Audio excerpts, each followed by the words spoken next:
Have you checked out the Somebody You Love Patreon yet? For just $3 a month, you can get every episode without ads and you get them a day early. For $6 a month, you get all of our bloopers and behind-the-scenes action. For $10 a month, you get monthly bonus episodes. And for $20 a month, you also get the bonus episodes as videos.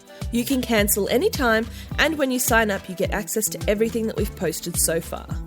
We also have annual subscriptions where you save 10% and get 1 month free. Patreon.com/somebodyyoupod, as in podcast. You do have to type in the URL because Patreon hides 18 plus creators from the search, so you most likely won't be able to find us by searching. That's patreon.com/somebodyyoupod. Welcome to Somebody You Love, or The Sale of Two Titties. I'm Jenna Love. And I'm Holly Hart. And we're experts in disappointing our parents, breaching community guidelines, and banging the people who vote against our rights. We begin today by acknowledging the Ngunnawal, Darug, and Gundungurra peoples, the traditional custodians of the land on which we are recording today, and we pay our respects to their elders past and present.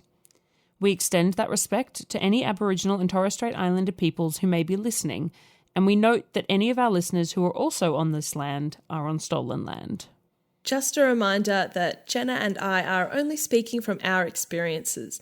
The sex industry is incredibly diverse and varied, and we cannot possibly speak for any other sex worker.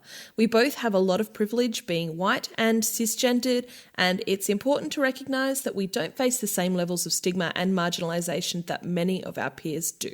Today's episode was inspired by a question that came through from one of our patrons. Now, this person is actually a mate of mine, and they have this fantastic ability to always ask really thoughtful questions that are just never simple to answer. I just think that's a really skilled, they always make me think. And they've managed to do that again. Holly's going to read it out for us. I have a question that I have been pondering for a while now. In previous episodes, you have mentioned sometimes clients bring up things during sessions that they really need to be talking to a therapist about, and that is not what you are there for. But then you have also mentioned that clients sometimes book you to help them work through things. For example, Jenna mentioned she has seen a couple who want a threesome, but the wife is working through jealousy and insecurity issues. Some of your guests have mentioned having clients that booked them to try and work out their sexuality. I think you both have mentioned, I may be wrong, and if so, I am sorry. Look, it's fine. She's so sweet. Yeah, this very is so sweet. her. You're not going to offend us by asking a question. That's fine. Having clients who have booked you to try and work on their confidence in the bedroom. These are all things that therapists are often used for. So I'm wondering where the line is. Is it that the clients needing therapy are bringing up non-sex related issues, or that the clients who are helping were upfront about the issues they are trying to address when they made the booking? Or is it something else entirely? So the first thing that came to my mind when I read this question was a recent episode of The Satisfaction Project, which is Georgie Wolf's podcast. And of course, we've had Georgie on our show before. And she recently put out an episode where she interviewed Sarah Ashton from SHIPS, which is Sexual Health and Intimacy Psychological Services. Now, they're based in Melbourne, Australia, but I believe they do Zoom sessions and stuff, so I think they are accessible for people outside of there as well. And the episode was called Sex Work or Therapy. So what they basically had was Georgie speaking as a sex worker and Sarah speaking as a psychologist who specializes in sex therapy. And they sort of shared where they might maybe think the line is and what sort of things. So I think it actually answers this question really well. And at first I was like, they've kind of already covered this. So my first suggestion is to go and have a listen to that. It will obviously be linked down below. And I think I don't have any personal experience with SHIPS, but from what I can tell, they seem, they're basically a progressive group of therapists who are very on board with people being queer, with people being non-monogamous, with people being sex workers, etc. And, their whole thing seems to be very much that they won't blame any of your issues on those things, which is something that a lot of sex workers, a lot of queer people, a lot of non-monogamous people have encountered when they have tried to access psychological services. So yeah, I don't know, check that out. It might be your vibe. I can't tell you if it's mine. It seems like it might be, but I haven't actually experienced them myself. But yeah, so listen to that episode, of course, if you want. But I thought that Holly and I could just kind of chat about our perspectives, and our perspective will probably be less, like obviously Sarah from Ships is a psychologist, so she can speak with authority on those subjects. And while we have a fair bit of therapy between us, it might be a little less informed. We are not qualified therapists. Yeah. It'll be a bit more of us talking shit, which is exactly why you've tuned in, because that's what we always do. So do you have any initial thoughts, Hol?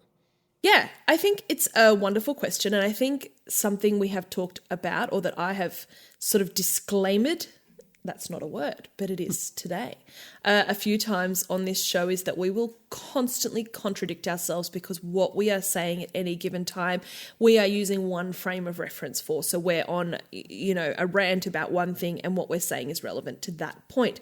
But obviously life is multifaceted, and a lot of the issues we deal with in life, and particularly in sex work, are multifaceted. So although we do contradict ourselves often, whatever we say at the time we feel is relevant. But we really like you to let us know when we've said things that are confusing, and we're happy to elaborate and to discuss that in depth. And we do appreciate the question. I think this is a really great question because, we definitely make both points that, we are not therapists, but also that a lot of clients talk to us about very personal, serious things. I think when sex workers say we're not therapists, I think it's because a lot of the time, to justify our work in society, a lot of people try to use us as, a lot of people do two things. They sort of say, oh, well, people would be raping lots of people if there wasn't sex workers. And it's like, well, we're not, that's not our facility. That's not what we do. We're not here for rapists. That's, and similarly, people who are really uneducated in the space of sex work try to justify the work before they're really comfortable with it all, by saying things like, it's sort of like a psychologist, isn't it? You can go to them and it's cheaper than a psychologist, and and all of that sort of rhetoric, which, while playful and while there are elements of truth to it, is not, we're not a substitute for somebody with various degrees in how the brain works, and in healing from trauma, and all of the things that psychologists do. I feel like it's such a complex issue, and I'm a real big speaker. Like, I love to always talk to people about men's mental health, because I feel like in my experiences, and I'm, again, totally not a professional, so somebody's probably going to be listening going, wow, Holly, you're really great at talking out your ass. But I feel like men are just really bad often at seeking help. And I feel like it's just been a cultural thing for a long time that men must endure. And for generations, men didn't feel comfortable to speak about their mental health problems. And I think we've made massive strides in recent times on those issues, but we're still not there. And I see it all the time with my clients. I have deep chats with them about a variety of life things. And I say, have you been to a psychologist? Or have you ever seen a therapist? And they're like, oh no, I'm not that bad. And it's, well, you don't have to be on the edge to go and seek mental health care. If you're feeling particularly ill, you go to a GP. And if you, and when I say particularly ill, I mean not on death's door. If you're just not feeling great, you go and seek help for a range of things. If your shoulder's a bit sore, you might go and get a massage.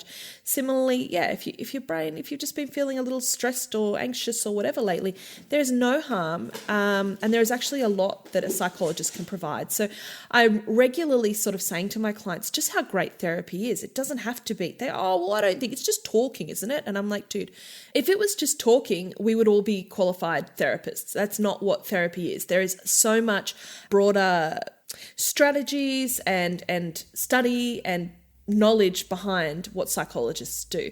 So people who sort of write it off as, oh, it's just talking to somebody, missing the point entirely. There is so much that you can gain from seeing a therapist. And particularly, I think it's something that we need to make men feel more comfortable about. And we is society. I feel like it's something that sort of needs to be normalized for everyone, but particularly I find that it's something that a lot of men still feel a little bit uncomfortable about and don't talk openly with their friends as much as women do. I know that's a very, what is it, like stereotypical? No, yeah, exactly. And I'm using only like two genders there, which is, but this is the general gist of what I've come across in my life. And I'm rambling, but it's something I feel quite passionate about, and it's something I regularly discuss with my clients.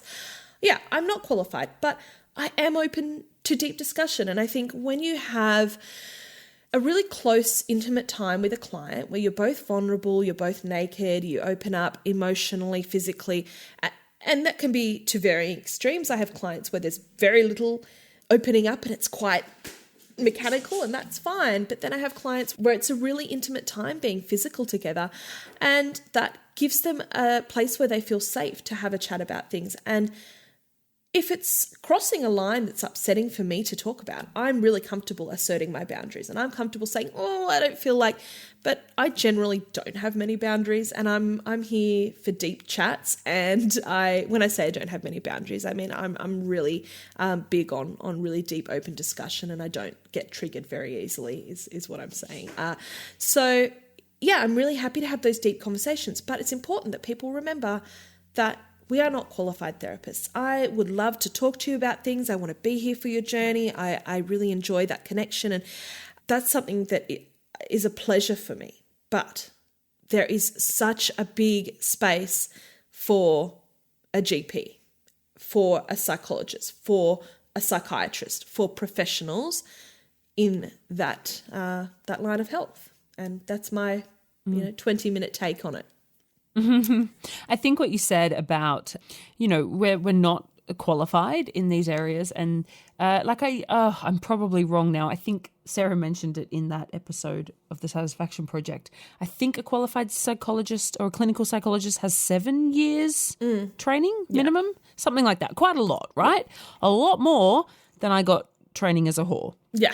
And I think one of the really important, and there are counselors, there are different types of therapists out there, and they have different amounts of training. But something that, as far as I know, they all go through is getting trained on how to protect themselves and how to take some really intense and really dark stuff and still, listen to it all but not take it on board and all that sort of stuff. How to look after themselves doing really intense work. Yeah. And we have not been trained in that. And some of us are better at it than others. Some of us are more interested in it than others. And this was my next thing is I think it massively depends on the provider and the nature of the booking itself. So in this question, my friend said, for example, Jenna mentioned she's seen a couple who want a threesome, but the wife is working through jealousy and insecurity issues. Now, that's something I'm very comfortable with. I really love working with couples. I love working with the dynamics of that. I like talking about jealousy. I think it's a fascinating topic. A lot of sex workers don't see couples. Agree. Because of that exact stuff. That's a good not for point. Holly. She can't handle that, right? Yeah, I find it incredibly uncomfortable. You're right. Yeah. So a big part of it is just who the provider is. I think for me, like this thing of us not having necessarily the tools to carry the information that's been given to us into our own lives or to be able to not carry it in, I guess, is really what we're going for. When I first read this question, the first thing I thought about was the amount of times I've had clients, what I would describe trauma dump on me. So, there's difficult and deep topics and I'm like you, I quite enjoy the darkness. I've had some bookings where I've gone, wow, this is some pretty fucked up shit we're talking about. And for some people, combining that with sex would really not be a good idea. But for me, it's working. And presumably for the client, it seems to be working. But it's I guess a lot of it is just emotional and social awareness because we have to get to that point together. We have to know each other well enough for that, I guess. Yes. And I've had people. You can't just walk in the first booking, and tell me about child abuse. You're right. Yeah. Yeah. No, you're right. I've had a fair number of men and who have who, in the first booking, within the first sort of 15, 20 minutes, we've been naked and they've been talking about child sexual abuse. Jeez. And that, like, you just can't be doing that to people. Yeah. Like, I just, and it breaks my heart because so often they say things like, I've never spoken to anyone else about this. And like, I want to be able to hold space for that. And if somebody's opening up to someone for the first time, I know that the right thing to do is not to say, oh, you're going to need to shut up and not share that with me. Yeah. But it's so completely inappropriate for them to have shared that with me. Yeah. And I shouldn't have to. That's a lot to have put on that you. Yeah. on me. My God. And then I have to walk away from that booking. The time's up. I've been paid for my time and I've got to walk away knowing that that person has given that information to me and I don't have the tools to help them, let alone myself deal with that, you know? Yeah. And on top of that, I think the other thing to remember is that most people in the world have some trauma in their life. So it often surprises me when people share stuff with me as though okay. Gosh, I'm talking in circles. I really didn't prepare much for this. No, I think this is a very earnest chat. Yeah. Okay, lovely. Go us. I think that there is this thing with, as you talked about, that broadly speaking, often men have a hard time seeking help. And my experience has been when they do share the tough stuff in their lives, they often seem to have this sense that they are the only person going through it. Oh, very much. Which is really, really sad because that is that has such a big impact on our mental health, right? And so it's sad that they feel that way. But part of me is like, babe, we've all been through this, and you're throwing all this stuff at me, and it's bringing up things for me. But they seem to have no awareness that the person they're talking to could have also had some really tough situations in their life, which my view is anyone you're speaking to quite probably has had some really tough things to go through. So to sort of, and it surprises me because there's this stigma that sex workers are all traumatized and all had fucked up childhoods. But then these people that come and bring their trauma to us seem to assume that we don't. And I'm like, it'd be nice if the stigma came in there and you actually tried to protect me from that. But anyway, guess it's not working in my favour this time. I think it's a really good point that you've made. There's a big difference between having a deep, heavy chat about tough topics and trauma dumping. And I think a psychologist session is you can trauma dump there. That's what it's for entirely. A session with a sex worker, not so much. And it's really hard, I suppose. There's obviously very clear, just casually dark topics. And then there's very clear trauma dumping. And then there's this really big grey area in between where I think it's so hard. It's not like we each have a list on our website saying, well, I'm comfortable to talk about, your horrendous divorce. I'm happy to talk about the fact that you lost a pet recently, but I'm not happy to talk about the abuse in your early childhood or whatever.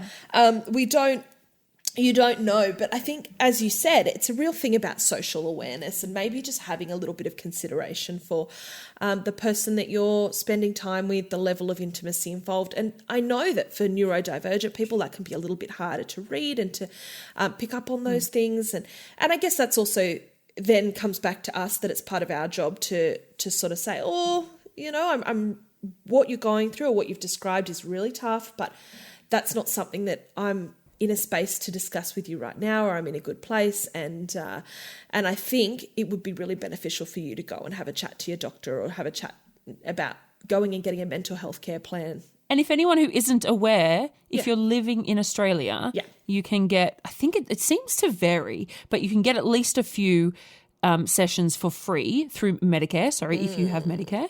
These days the gap is too with large, a psychologist, in my experience. So you will very rarely get them for free. What? Yeah, the gap's too big now. So, even on the mental health care plan? Yeah. Oh, yeah. The mental health care plan, I think, covers $110 to $130 off per psychologist session. And I think psychology sessions are about $250-ish now.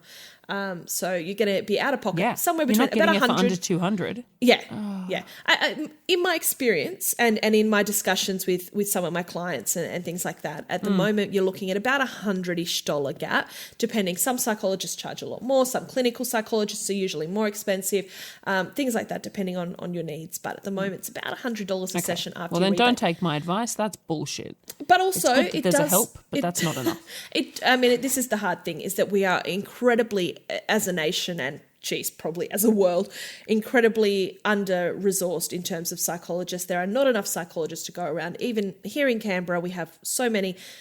You are on wait lists, for a psychiatrist, possibly for years, but for a psychologist, you can be on, a lot of them are not taking on new clients. And yes, so all of their rates are quite are higher than they were years ago. If you are in dire straits, if you've got referrals from certain emergency providers, some psychologists will just charge the rebate fee. So they'll charge just what Medicare does, and they won't. I once had a psychologist who did that for me for months, and it was, that's life-saving sort of generosity. That's absolutely incredible. And so there are providers out there who, if you're having a really horrible time, will find a way to get you in and charge you the base so that it's covered entirely by Medicare. But most people who are psychologists are just trying to make a living. They've got, commercial premises they work out of, they've got bills, they've got registration, all that sort of stuff. So, it's not their fault. It's not like they're charging too much. It's just I think Medicare needs a bit of an overhaul in our nation, but that's a whole other rant.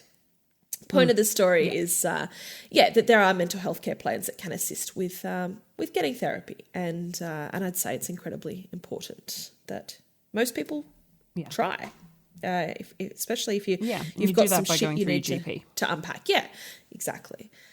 It's hard to give a clear answer. I think you're spot on by talking about the grey area. Yeah. Like, there is a lot of grey area. There is so much grey area. And I feel like you pick up on that. Like, even when you and I as friends have conversations, there are things that we'll steer towards that are a little bit uncomfortable. And I've sort of been like, okay, I know that this is dangerous ground, and can I just ask little questions around it? And if it's not, and we establish boundaries that we're comfortable with as friends. And I feel like everyone does that in life, and things that you're comfortable and not comfortable talking about. And I feel like in a booking, you do that in a more professional way. I feel like as a client, you come to that and you expect that it's almost like an acquaintance, and then gently.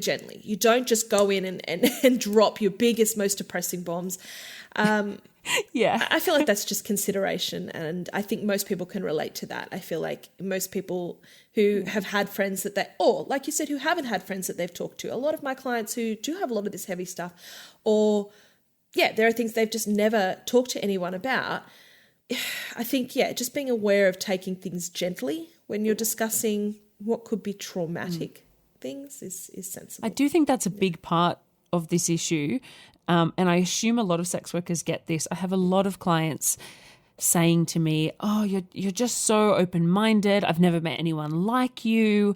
You're so non-judgmental," and that's heartbreaking because, like, fuck, I just wish we lived in a less judgmental world, in a more open-minded world. But I think that there is this misconception that we're just so cruisy and easygoing and everything goes. And if we have sex for money, then we must be okay with anything. Like, there's just this sense that, oh, well, you're this crazy hooker. So, I can't talk about this to my wife or my parents or, my closest friends I've had for 30 years. But I can tell this crazy woman who sleeps with people for money because she's obviously so out there. And that's we're just people too, we're just people too. I feel like a big part of it also is the massive release of oxytocin and the love drugs and the stuff that happens when you have sex, and you get this big amount of hormones and neurotransmitters flowing through you that are telling you that you're safe and you're loved, and those feelings make people go, wow, I feel safe with you, and I feel like I can be vulnerable with you, and we love that. That's obviously a real honour in our work. It's so nice. But I think just keeping in mind that, as you said, some of us, many of us as humans, not as sex workers, don't tire us as, being traumatised because we're sex workers. But many people have had trauma, and And it's always nice to just be gentle when discussing those things. If there's something you want to chat about and you're not sure and you're not sure where the vibe is and you want to feel it out, you can just say, look, I'm feeling a little bit like I want to talk about something related to X. I don't know if that's appropriate. Is that going to upset you right now? And some of us will say, no worries. Let's have a chat. What's on your mind? I'm here to talk. And some of us will go, oh, that's something that for me, I'm not really comfortable with, or not in this session, or maybe when we get to know each other, or maybe you should, I've got a recommendation for a therapist there. Give somebody an opportunity, a little trigger warning maybe before you launch into the really hectic stuff. That's I can imagine some people as well might be comfortable with it on a social date, but not on a booking where full service is involved. You're so right. Because yes, I think maybe sometimes people forget how, I think sometimes the clients feel safe with us in that setting, but we can feel quite vulnerable in that setting. Good point. There's a bit of a, I don't know if I would go so far as to say it's a power imbalance, but I think that there's some stuff going on there. We're being paid, we're naked. I just think it can be a little bit sort of murky potentially. True. But don't get us wrong. I know Holly and I, oh my God, it is the best thing in life when clients say they feel safe with us and that they feel that they can be themselves and that they can open up. We definitely don't want you to stop talking to us and making these deep connections, right? It's the fucking best. It's the best part about the job. It's just those times when either it's really traumatic and really dark stuff. Yes. Or it's something where, I had somebody the other day who said, I'm just so lonely. And that's there's nothing wrong with them saying that. And I was like, that's so hard to hear, and I'm sorry to hear that. And I related because I have a family member who lives on their own, and I sort of shared a bit of their experience. But I was like, but that is at a point, and so this client did nothing wrong, but at a point I thought it would be good for you to speak to a therapist or a psychologist, or I think that's a bigger issue. Yeah. I can empathize with you, and I can commiserate with you, but it's just bigger than what I can do for your sake. That didn't upset me personally, but I was like, I'm not enough for this. I think it's a really great question that we've had a chat about today. And I think the main things that we've sort of covered are that, just try to remember that when we say we're not psychologists, it's for our benefit and for the client's benefit. We are, as you said, we love those deep chats. I've had clients disclose things to me that are so deeply personal and so amazing for their future journey that they have discovered about themselves, or that they, are part of their personal growth. And I love that. But there is a limit to how much we can help with, or to how much we can take on. And that's really important.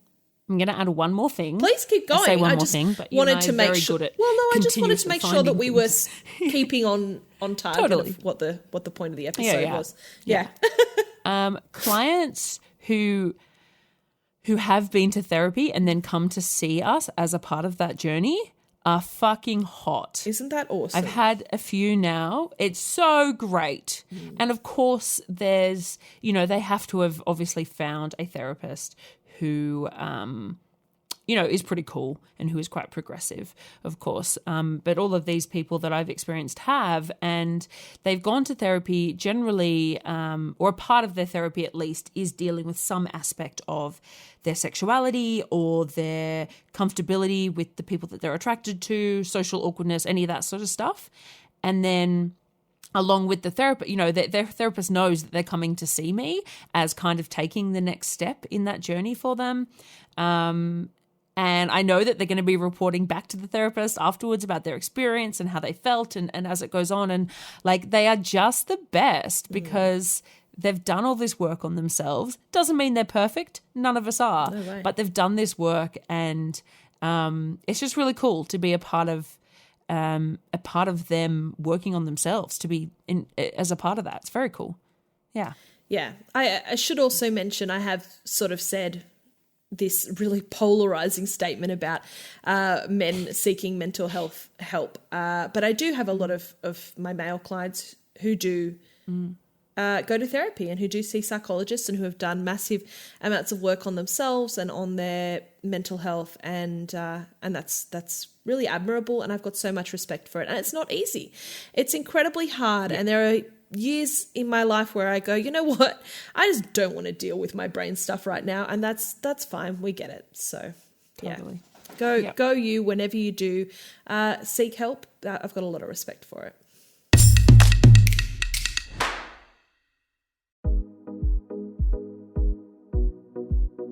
Who misses free and affordable ads without all the anti-sex rhetoric?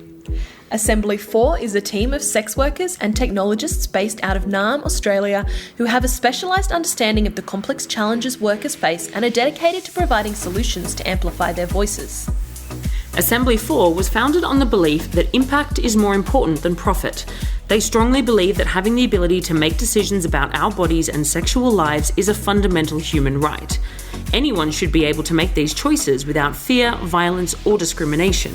Sex workers are still fighting for this right. Tryst.link is a directory that lists thousands of independent adult entertainers, escorts, BDSM, kink, video, massage, and much more. They also have a huge amount of educational resources and blog posts about the sex industry that are well worth a look. Check out their website assembly4.com, that's for the word, not the number, for more info.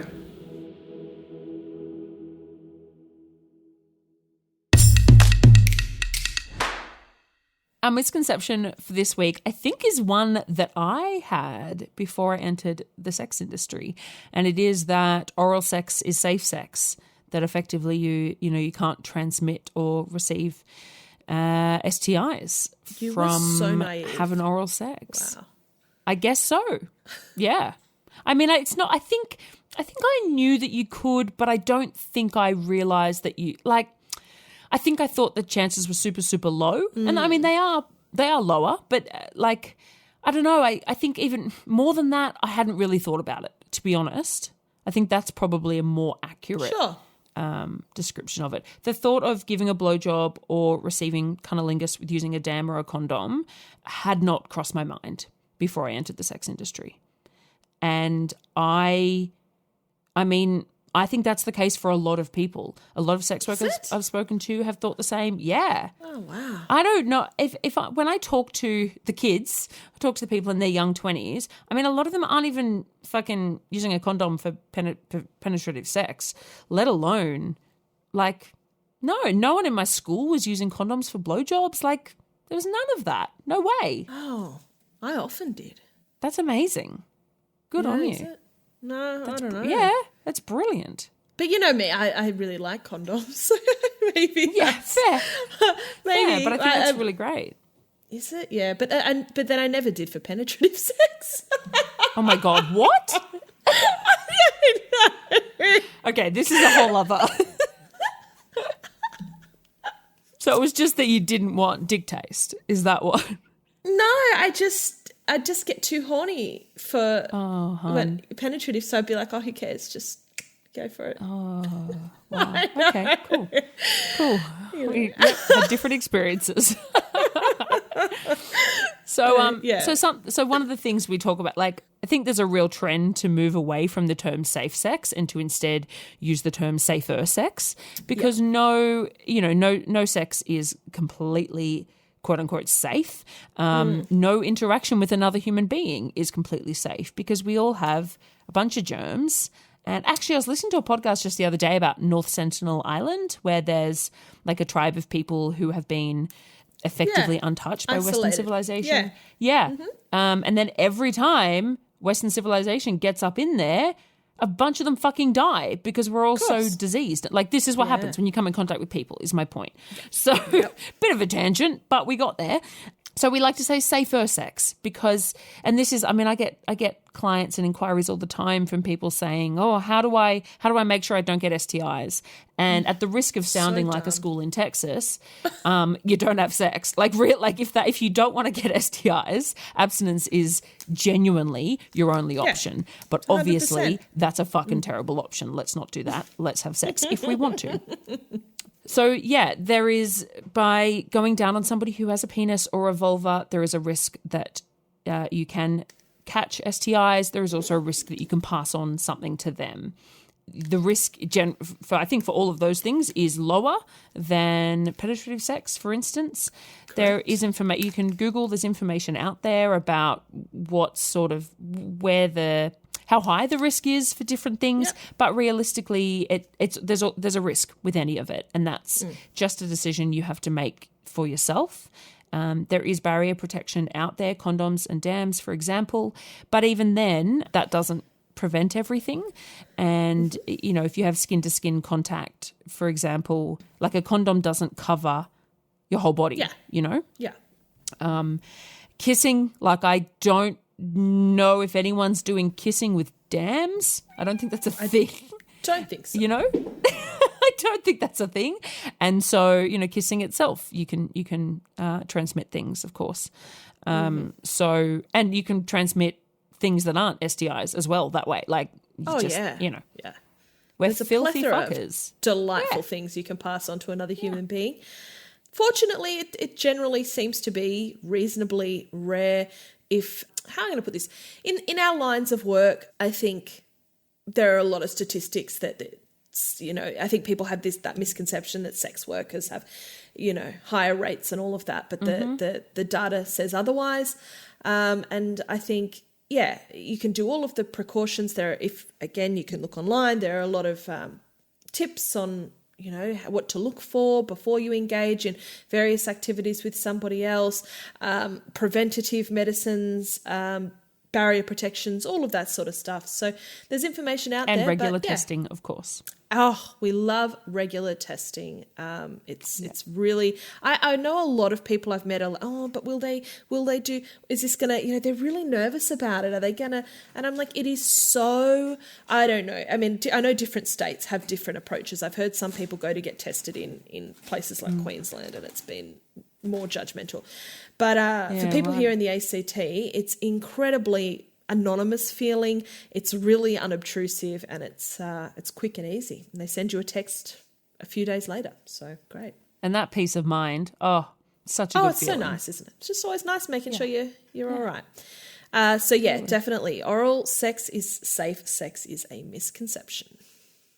So I'm totally going rogue here, and on my not gonna lie thing, somebody just yesterday asked me, you guys always talk about regular testing, what does that mean? Like, how regular should I be getting tested? Yeah, good and question. I have not answered that question yet because I was like, ooh, not a doctor, don't want to give out advice, but I thought we could have a quick discussion about that.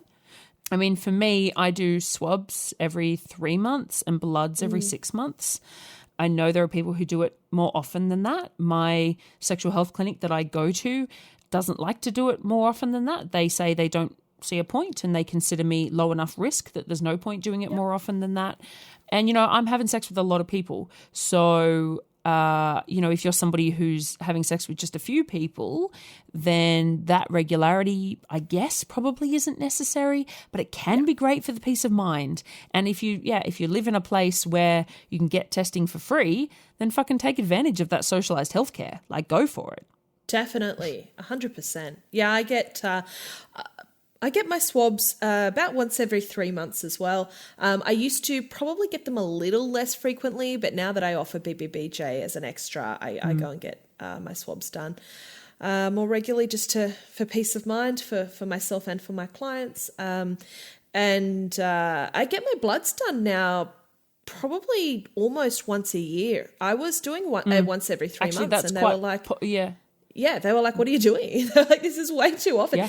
Particularly, we had a chat about how many clients I see X period of time, and they were like, this is, are you having, any unprotected sex at all? And I was like, very minimal. So they were like, it's not a stressful thing. just scale that back. Yeah, and then I think they were like, 6 months. And then I went in and saw another person, a doctor, and she was like, dude, again, like 12 months is fine. As long as you come in and get your swabs, that's the biggest thing.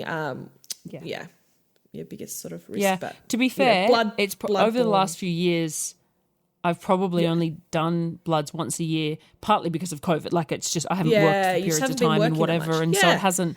Totally. And they've had absolutely no issue with that. Well, that's the thing, because the the blood transmitted diseases, I think, are far more uncommon in Australia, and it's a lot more harder to catch. I don't want to use the wrong terminology, but are less likely for we're lower risk, I suppose. We're quite low risk for those sorts of things, whereas swabs is the things that swabs test for are more contagious or more common.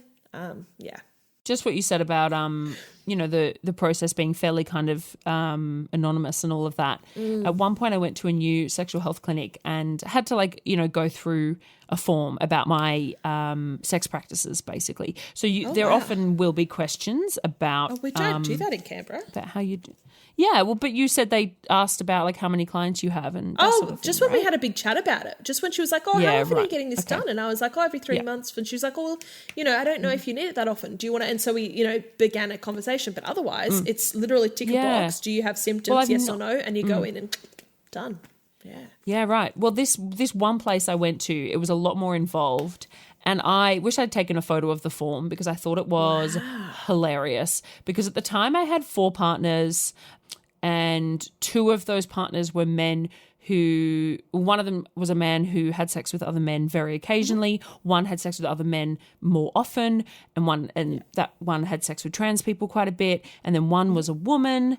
And then I had my work and I had my husband, and I could tell this poor person going through my form, like they were looking at it kind of they were like, so, and who, what? And I was like, yeah, man, it's fine, babes. That's why I'm here. It's all good. Cute. But they sort of I remember at one point they asked me, because I was seeing a woman, they said, so do you guys use barrier protection when you go down on each other? And I said no, because we didn't. And then they said, what about toys? And I said, we always put a condom on and wash them going between people and all that. So we don't share toys in that sense. And they were like, all right, okay. They were actually really impressed. They were like, wow, that's amazing. And I was like, okay, should be the bare minimum, but okay, cool. Yeah. But my point is, depending on where you are in the world, you may be asked questions like that. And in my experience, there wasn't any judgment, but it was very and when you do this act, do you put a condom on? And when you do this, and have you ever had a condom break? That's a common question. Yeah. So it can be matter of fact more than anything. Sure. So that's, yeah. I have a shit people say for us, which had me so entertained last night. I originally had one in here that was a bit more serious, but then this unfolded last night and I was like, this is one of the wildest interactions I've had in my career. And I find it very, very entertaining. So hopefully you do as well. So first of all, I got a message. Hi, Jenna. I saw your profile on website, which is just the standard text from the website. So he's not added in any of his own information, just that. Then he's tried to call me. So the first thing on any of my ads says, I only accept bookings online via this link. So calling me and sending me automated text, it's not going to do anything. Then he said, hey. And I said, hey, because sometimes I don't know. Sometimes I feel like entertaining them or feel like having them entertain me, which is what happened this time. And he said, hey, hun. God, I'm a bitch sometimes. I just wrote back, boring. Because that's so fucking boring. Come on. Isn't it? And he said, what? Lol. I'm looking for discreet fun and I'm generous. And I just didn't write back. Then he called me again. There's another cross again. He's got 4 or 5 strikes across his name so far, against his name. I said, then you should make a booking. He said, are you free, beautiful? Then he said, okay, then, to making a booking. I would like that. Where are you based? I said, off you go then. And he said, 2 hours. I can do instant transfer. I said, rightio, go make a booking. He said, send me your details. Where are you based, beautiful? And I said, in your dreams, because I'm so lame. But like this, like I don't, and every sex worker ever will know this. You get contacted by somebody and they ask you where you're based. And it's like, The information what are you is all doing? there. Yes. The information's all there, but also what is the point in contacting somebody that might be based 200 kilometers away? Like what? Just seems fucking illogical. Then he said Jez, but we'll go with G's. You don't make it easy to spend money on you, lol. And I was like, fair call. Really? I'm being kind of antagonistic. I said it's actually incredibly simple, but your inability to read an ad is really getting in your way. He said, doing it now. I've sent an email. So I got an email from this guy saying, hi, I want to make a booking. He sent it from his work email address, which is, I'm going to say it, he runs a real estate agency, which was like not entirely a surprise. Salacious. I won't rat on people for their jobs because we have this entire podcast, you know, which is about not ratting on people for their jobs. But, you know, it just wasn't a surprise. I'll just leave it at that. So he said, oh, this line. Okay. He goes, I'm shit with it, hun. I have people that do this shit for me. And I said, well, you should get those people to do it for you because you're failing spectacularly. He said, did you get it? Hun, send me details. I'll transfer $100 if you come or not. It says you're not available to the 31st. I said, well, that sounds like I'm not available until the 31st. He said, think it should be easy, honey. I'm cashed up and ready to go. It's really up to you, beautiful girl. And then he said, no problem. It was entertaining and slightly frustrating. Have a wonderful night. I would love nothing more than to chuck a lot of money at you, only if you're interested. And then sent me a photo of himself. Which is just one of the most infuriating things like a so infuriating inquiry can do. Because what it's saying is like your other clients must be unattractive or X, Y or Z. 100%. But look at me, you know? Like it's like, oh, they think we're going to see their picture and go, oh, please come and fuck me. And just putting it out there, having seen the photo myself, like he's nothing special. It's not. But it never is it? The people that send photos themselves are not it doesn't even the ones matter. that I'm. Yeah. Yeah. No, of course he not. could literally be The Rock, and I just don't care. It's not for me either. Yeah. Okay. Well, I love The Rock. Well, this is the other funny thing.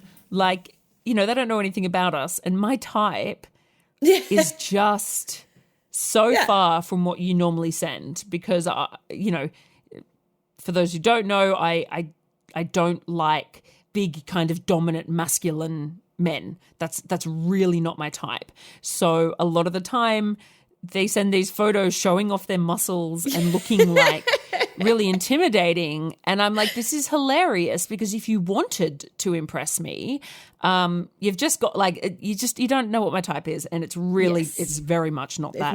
And you know what? It's really not people who send photos of themselves to sex workers. Like most importantly, that's not my type. Yes. I said, why did you send me a photo? He said, because I don't want you to think I'm some Fruit Loop. I said, sending a photo to a sex worker absolutely makes you seem like a Fruit Loop. Because as we said, it does. Like, it does. And what makes you think that a photograph of you makes you look not like a Fruit Loop? Because Fruit Loops are also capable of taking photos. Like, I don't know what you're trying to say with that. He said, I would like to transfer you money. How do I do that? Then he said, look, I'm not used to chasing. Oh, must be so hard for you. It's okay. Normally, I think it should be easy. Thank you for your time once again. I'm not sure how to book. I tried. If you send me a link, I'm happy to do it. Do you take credit card, cash? How does it work? So I sent him a link to the booking page. I said, look, you seem like a nice person, but you've made pretty much the worst possible impression. If you genuinely want to have positive experiences with sex workers, I'd encourage you to read my page on etiquette, and sent him a link to that. So then he sends me a screenshot from my booking page, and he's clicked on the redeem a coupon button, which like I don't know why he would do that, and typed in his email address. And he's showing me like it's not working. And I'm like, yeah, why are you trying to redeem a coupon? And he said, why can't I just send you a shitload of money? I said, well, if you really want to, and sent my bank details. Like, go on. Yeah. He said, I'll do an instant transfer of $100. If it goes through, will you come meet me? I said, no. Can I just He said, have a good night, beautiful. Yeah, go. just to point out, which I'm sure our valued listeners have observed already, they're very alert. He wants to know why he can't send you a shitload of money and then says, I'll send you $100. Now, I don't want to be a spoiled brat here. I don't want to be, but when you're messaging a woman saying, I'm going to send you a shitload of money, my mind very is thinking, generous. Yeah, I'm thinking, this guy wants to send thousands. Oh, I'm thinking, what a fucking time waster. But generous, a shitload of money to most people out there, I think, would be hundreds, thousands of dollars, shitload. $2,000 in my mind, shitload. I'd go, wow, that's a shitload of money. What the fuck? Not saying I'm ungrateful for small tips, but if you're messaging me saying I'm going to send you a shitload of money, I want to open that transaction notification and go, whoa. So anyway, that's he's a off to shitload of money. $100. I go, okay, love $100, but you're really sending me mixed messages, mate. Yep. So I said, no, I'm not coming. He said, have a good night, beautiful girl. I would love nothing more than to catch up, but I'm sending you money and you're still not going to come. That's a bit odd. Have fun, darling. It's very odd. I said, because you haven't made a booking. That's the odd part. Then I'm going to transfer you money just so I can say, how the fuck do I do a booking, sweetheart? I don't know. I tried several times. Check your account. I just sent you $100, and if you're still not interested, then I'm the one getting scammed, my beautiful girl. So at that point, I had a notification from my bank that I'd received $100. So I was like, what? So I texted back, what the actual fuck? I didn't want that money. What? How is this a scam? I don't know. It's the weirdest scam ever. Weirdest scam ever. He said, I sent you $100. Are you interested in meeting up? I can pay you more. And I always love that. They go, I could pay you. Because you can see my rates are far higher than $100. So obviously you're going to be paying me more, babe. I said, yeah, sure. You just have to make a booking. He said, once again, I don't know. Enjoy the $100. I sent it to you with good karma. Have a wonderful night. Hope the 100 turns into 1,000. Good luck. Scammer, sweetie. The issue with that is that it will always come back and bite you on the bum. I said, this is the weirdest interaction I've ever had. You insisted on sending me money. How the fuck does that make me a scammer? Then he called me again. I said, please send me your bank details and I'll return it. He said, instead, why don't we catch up? Would you be open to chatting with me on the phone just for 1 minute? I said, no. He said, what if I come to you? I got $2,000 in my pocket. I said, sure, book in for an in-call on the 31st and I'll see you then. He said, enjoy your $100, good night. Do yourself a favour, spend that $100 on someone less fortunate. Okay, thanks for the charity advice. Sure. Then I get a photo of some random woman in lingerie. And I'm like, okay, well, that was completely unsolicited. I have no idea who this person is. And this... Mate, this was the best part. Actually, this was after, I don't know, there was 10 minutes had gone by and then I get this photo. And I was like, what is this? I'm sitting there with Mr. Love and we're going, why has he sent me this photograph? And he said, I just got ripped off by you and by this bird. What a wonderful night. This tells me never to do this again, lol. Yeah. I said, what the fuck? Did you also just randomly send her $100 for absolutely no reason? And he said, no, I sent more than that. Whatever money I send, I think he's saying whatever money I send normally comes back. What a horrible night. Told me to get over and go to bed. I sent $500. And I'm here going, well, where the fuck's my extra $400? Why did she get $500 and I only got $100? Then he said, fuck me, why don't you just come and we'll have some fun? Or I can get to you. To the go to bed. I said, that's a really good idea. Just go have a wank, go to sleep, and please definitely stop randomly sending people money. He said, so you're not free. I said, no, I'm booked down till the 31st, and your inability to understand that is baffling and incredibly unsexy. And he said, okay, good night. And I can't believe I haven't heard from him since, because these people usually, But the kicker, the absolute kicker, is that, of course, because he sent me an email from his work email, I immediately went onto their website. So what I will tell you is that I read his bio and the first line talks about how he excels in communicating with people and handling complex negotiations and talking to people on different levels and in different ways. And I would have to disagree. Yeah, this performance review has not gone well for him. No. I mean, but he owns the company, so who fucking cares? And at the end of the day, what upset, like, this was funny. I was very entertained. And I mean, I can't complain, right? I got $100 out of it. So I guess that's good, but I'd kind of rather return it. Like, I don't want to feel like I owe this strange person money. But anyway. You gave him a lesson, $100 you well deserved for education purposes. Yeah. We spent $600 last night on nothing. Yeah. I bet you that other person didn't even ask him for money either. Like, insane.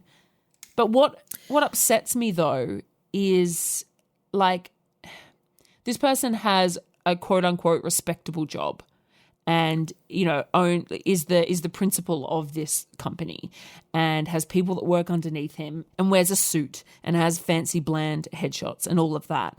And I just hate that, you know, his view is that he's a fancy person who has people who do these things for him because apparently he can't make an appointment on his own, and that I'm the scammer, I'm the unreliable hooker. And society allows him to keep thinking like that. And I just really hate that. That's all. I know you and I don't feel that way, and obviously our listeners, I presumably don't feel that way. But it's just a bit shit because it's like, I mean, how is this person handling contracts for millions of dollars? Because I don't know if that's a good idea.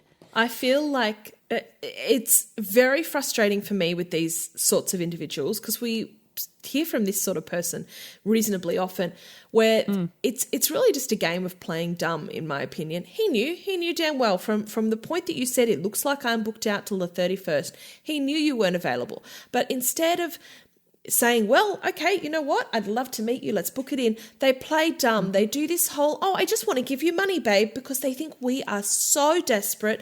They think we are, that whole thing that we're just about the money, that we'll do anything for money, we'll sacrifice our own boundaries, and that if he keeps mentioning all of this money, I have $2,000 in my pocket, I just want to throw money at you, you're making it hard, all of this sort of nonsense, he knows damn well, he knows that you're booked out, but he keeps going, I don't understand. What he's really saying is, can you just come and see me? Can you just remove the boundaries that you have in place for a healthy pattern of work and a healthy lifestyle? And because my dick is more important right now and I have money and you are about money and you will. And I'm used to solving my problems with money, and I'm used to getting women to do what I want. Yeah, regardless of their own boundaries. And then when the opportunity comes for him to prove this supposed generosity, he waves $100 in your face and then sends a bunch of salty messages after. Oh, well, do something good with it. Do something nice, No, it's you have no right to tell me what to do with that money now. And the saltiness is just so entitled. You're a scammer. Buddy, you're more of a scammer. You have just sat there telling me how you're going to send me all of this money and blah, blah, blah, which you never asked for.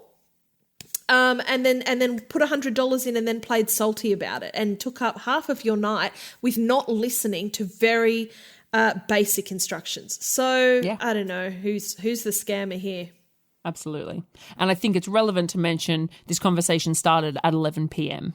And the expectation was, I'll throw enough money at you that you'll get off the couch, you'll leave your family, get dressed and come out and see me. Like that's, nice. Or what? I mean, he wanted to come to me. He wanted to come into my home at 11 p.m. last minute, I guarantee you, I mean, what was it? Friday night. I guarantee you he was sitting in front of a glass table covered in cocaine and thinks that his dick is more important. Oh, he would have been an awful client too. Anyway. Oh, yeah. I'm just going back to my life when I used to hang out with this sort of person, and I'm like, Oh, and there'd be no tipping. There'd be no generosity. Like, no, that he would be paying exactly the amount, which is he'd fine. He'd be counting every 50, and he'd have a big stack He'd have a big Yep. fat stack of cash and he'd Uh-huh. count Yep. each individual note off it and then roll that wad of cash back up and put it in. 100%. 100%. Yeah. We know I this know the person. guy. Like we. Yeah. Yeah. I used to date them. Ugh. Oh yeah, that's.